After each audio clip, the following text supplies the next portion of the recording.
states that the Kern River is not going to be planted. It doesn't state that. It states that. I'll show you. I'll show you exactly where it says that. I can show you exactly where it says. Well, it states that in here now because it's part of a court order. I think it's how it's described. Okay. And since it's under the, I know what you're talking about, and it's under the description that probably alternative 3. It's alternative 2, the preferred alternative by the Department of Fish and Game. Right. Right now we can't stock it, and you're right. It does state that in there. However, once we get to this point, because based upon that court law, we cannot stock it. We can't. No matter what happens until that judge lifts the court order, we can file the notice of determination. If he doesn't lift the court order, we can't stock it. Okay? Well, since Fish and Game did submit some bodies of water to the court for removal from the non-stocking list, why was the Kern River not included in that submission? Politics. Give me a chance to answer that, okay? Okay. We submitted 3 bodies of water, okay? The 3 bodies of water we submitted were Willow Creek, which is in Region 4, and it's a kids fishing tournament that has been going on for years. Kangaroo Lake, which is a disabled kids, well, I should say, mobility impaired. It's got 3/4 of the way around the pond. This is up in Region 1. It has concrete pathway, gravel pathway around the other quarter of it, and it's strictly stocked for mobility and disabled children to fish, and adults. And we stock it. We continuously stock it, and that's our target for those folks. That had a Cascade frog on it. We had the yellow-legged frog on Willow Creek, and we had the other one was Lopez Lake, which is also in Region 4. And on that particular body of water, their argument was that it spills. We went back and looked. It spilled 5 times in the last 40 years, approximately.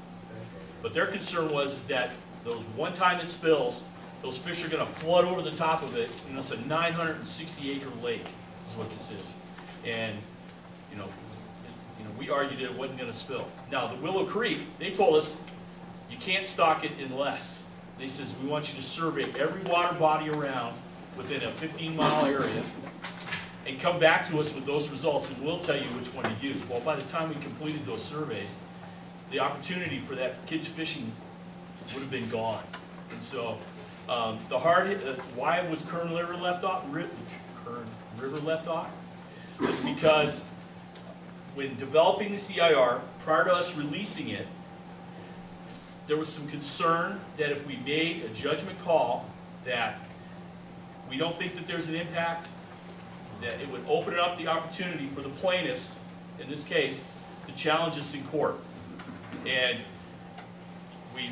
our director, based upon our legal advice from his chief counsel all the way down to the staff counsel that I work with, all said it's not a good idea to give them a little chink of armor that they can stick a knife into, because as soon as that happens, you're ripped open.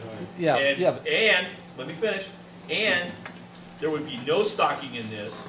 Okay, but that was not the question was not why didn't you start stocking. The question was why did you not submit it back to the plaintiffs for consideration to be removed from the list. And I just answered that question. And the lawsuit says that if you both agreed, it was okay. And like I said, that's great on that aspect, but on the CEQA process, our director opted to not give them a chink of armor that they can agree to whatever we want in a court situation, and then they come in and they sue us on this, which would be a totally different judge, a totally different realm. They can say, Your Honor, look at this. We disagreed, and they went ahead and they stocked this anyway. They were pre-decisional, and at that point, we're going to say, yeah, but they had to give their approval. They don't have any basis by which to come back. That's not a court case. This would be a totally different. This would be two different judges. It would be a different court case. It's a new one. Yeah. But by now we know there's no issue with hard hit. We come down here to this box. Determine if decision species are present at the proposed stocking site. Hard head minnow are in the Kern River. Yes. Okay. So now, using best available information, including the EIR, which we make a statement in there that states that the hard-head minnow is not impacted by a hatchery stocking program. That they've been coexisting for at least 70 years that we have records. Okay, that statement is in the EIR? It's in the EIR. Okay. Published papers, anything that a PhD student or a master's thesis or any type of environmental group or anybody that goes out and does work, we can utilize that type of stuff. New information on species and surveys following DFG or federally approved survey protocols. That's what we have, that's what Region 4 has now. They have that information gathered, produced it into a white paper, which is typically an internal document that gets some review, if I understand that process correctly, gets some review from within the department and some select outside groups. But that would get us to this point where it's okay to stop.